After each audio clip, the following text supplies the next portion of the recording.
Група револтирани граѓани излегоа на дводневен предупредувачки протест на крстосницата кон село Бели на регионалниот патен правец кон Пониква. Причината за протестот е неконтролираното палење и чадење на депонијата. Присутните граѓани упатија јавна покана до надлежните од локалната самоуправа, комуналното јавно предпријатие Водовод Кочани и државниот и општинскиот инспекторат за животна средина за средба со цел решавање на деценискиот проблем.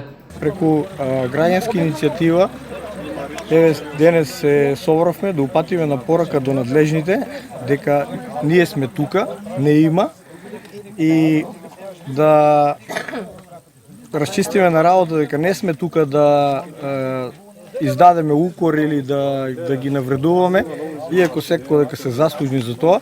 Тука сме да изнајдеме решение. Мислам дека на ваков начин, со еден ваков граѓански протест, ќе ги охрабриме да почнат да си ја работат работата за која што се платени. Треба да сватат дека јавното предпријатие е сервис на граѓаните и пред се треба да ги исполнува обврските кон граѓаните, а не обврските за, откаде да знам, привремени вработување, унапредување и така натаму. Повеќе гледам дека, констатација само констатираат, односно тие цело време ја префрлаат топката, макар што овој проблем е долгогодишен, ја префрлаат топката дека проблемот ќе го решат, односно не го решаваат, не преземаат ништо, со образложение дека ќе го решаваат по отворањето на регионалната депонија, меѓутоа до регионалната депонија ние треба да живееме и да функционираме нормално. Локацијата за протестот беше изберена поради фактот дека е побезбедна за разлика од кај градската депонија, бидејќи таму се испуштаат канцерогени материи кои согоруваат. Одговорност за решавање на проблемот со Кочанската депонија треба да се бара од комуналното јавно предпријатие Водовод, бидејќи тоа стопанисува со депонијата. Во просториите на општина Зрновци беше подпишан договорот за реализација на проектот изградба на пречистителна станица за комунални отпадни води во Видовиште. Договорот го подпишаа градоначалникот Борчо Коцев и представник од избраниот економски оператор, а целата финансиска конструкција изнесува 1.941.000 денари. Со реализација на овој проект директно ќе се влие врз заштитата на животната средина и ќе се реши сериозен проблем за локалното население. Овој проект е на барање на жителите на село Видовиште и решаваме децениски проблем, односно го спречуваме понатамошното загадување на Видовишка река, како притока на Брегалница и на река Брегалница. По подпишаниот договор со избраниот економски оператор, во денеска ќе договориме и датата за воведување во работа следната неделя. Со изградбата на новиот цевковод и каптажата за постојано водоснабдување во Видовиште, која е во завршна фаза, како и со подпишаниот договор за пречистителната станица, се реализираат две од трите клучни барања на жителите на ова село. За само една година ќе се исполни и третото барање, односно во септември ќе биде подпишан договорот за изградба на локалниот пат од местноста Оризови Гумна до локалитетот Друмот, за што ќе се инвестираат околу 5,5 милиони денари.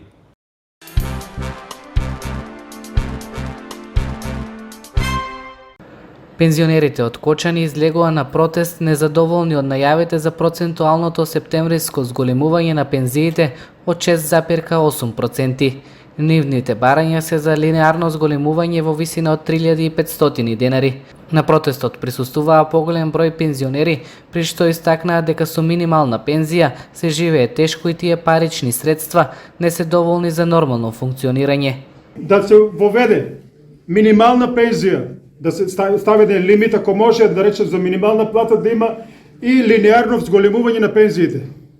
Мислам, тоа се едни од основните, мислам, тука ќе се сложат нашите, така да речем, ние сме сите исти. Мислам дека тоа еден лимит да се уведе, да не бидеме, да речеме, како под некоја граница, колку е можно што поголе. Да најдеме, ово е стварно неиздржливо, ово е више крајно нешто што неподносливо. Во Кочани не има негде со општините Зрновци и Обрешево и Чешиново околу 6.000, односно околу 3.000 до точно 6.200 или 300 пензионери. Во Македонија има над 320.000 пензионери. Барањата сега на овој протести што ги прават пензионерите се да не се зголемат пензиите за 6,8% процентуално. Туку линеарно да се зголема. Пензионерите најавија формирање на посебно тело за координација на протестот само со една цел исполнување на нивните барања за линеарно зголемување на пензиите. Протестите за покачувањето почнаа од Прилеп, а се одржаа и низ други градови во државава. Деновиве на општинската зграда е поставена мерна станица за следење на квалитетот на воздухот на подрачјето на општина Кочани. Параметрите за квалитетот на воздухот, температурата, ветерот и другите метеоролошки податоци можат да се следат на веб страницата на општината. Поставувањето на апаратурата е во рамки на активностите за следење на состојбата со загаденоста на воздухот, но податоците што ги покажува мерната станица се сериозно загрижувачки ако навистина се точни. Според податокот за присуство на јаглерод моноксид, во периодот околу 14 часот можеше да се прочита дека во околината на општината има нездраво количество од гасот во износ од 21,25 милиграми на метар кубен, додека азот диоксид имаше во умерена количина од над 154 микрограми на метар кубен. За дневната температура мерната станица покажуваше 34 степени Целзиусови, со опис дека тоа е пријатно време. На истата веб страница има информации за состојбата со воздухот за локација на булеварот Тодосија Паунов во источниот дел на градот, на излезот кон Оризари, а таму податоците се уште понеповолни. Присуството на јаглерод моноксид е многу нездраво, со 24,17 милиграми на метар кубен. Температурата во истиот временски период покажуваше 17 степени Целзиусови, со опис дека тоа е умерено свежо. Само кај азот диоксид има одлични резултати од 3,83 микрограми на метар кубен, што се оценува како добро. Необично е што податоците што се покажани на двете мерни места се диаметрално спротивни и прашање е кому и дали воопшто можат да му користат. Прашање е и како тие ќе се искористат во креирањето мерки против актуелната состојба со квалитетот на воздухот во Кочани. Затоа што, ако до неодамна еден од загадувачите беше Paper Mill, последниви месеци состојбата е алармантна поради чадењето од градската депонија. Граѓаните на Кочани и безмерна станица знаеја дека дишат нечист воздух, а за жителите на Бели и да не спомнуваме. Според она што го покажуваат, најверојатно податоците ќе треба да се земаат со резерва при анализата на загаденоста, а особено во делот на температурата на воздухот.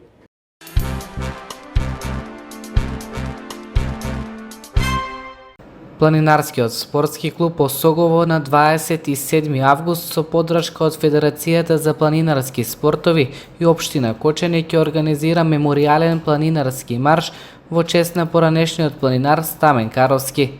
Планинарите ќе го искачат врвот Панаѓор што се наоѓа на 1669 метри надморска височина на Осоговските планини. Маршот ќе почне од паркингот на туристичкиот локалитет Пониква и движењето ќе се одвива по маркирана планинарска патека која над 80% поминува низ букова шума. Патеката е во вкупна должина од 9 км и од лесен карактер.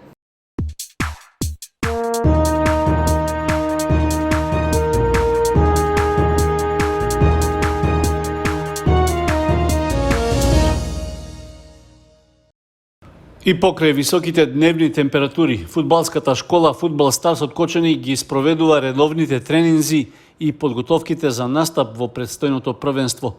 Од стручниот штаб на школата истакнуваат дека ангажманот на најмладите е од голема важност за нивниот правилен психофизички развој, па според однапред определени критериуми се работи на подигање на тактичко-кондицијската подготвеност кај сите млади фудбалери. Тренинзите се одвиваат секојдневно на спортското игралиште во гимназијата Љупчо Сантов, а со секоја возрастна категорија се работи поодделно. Од стручниот штаб на Фудбал Старс се задоволни од досегашната работа со младите генерации фудбалери, посебно што клубот располага со талентирани играчи, па задоволство е и за тренерите кои работат со најмладите категории. Од постигнувањата во изминатото првенство може да се констатира дека Фудбал Старс е една од најдобрите школи во регионот па и во државата.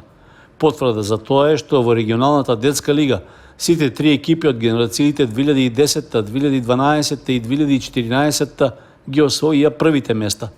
Новото првенство во младинските и детската лига се очекува да почне во средината на септември.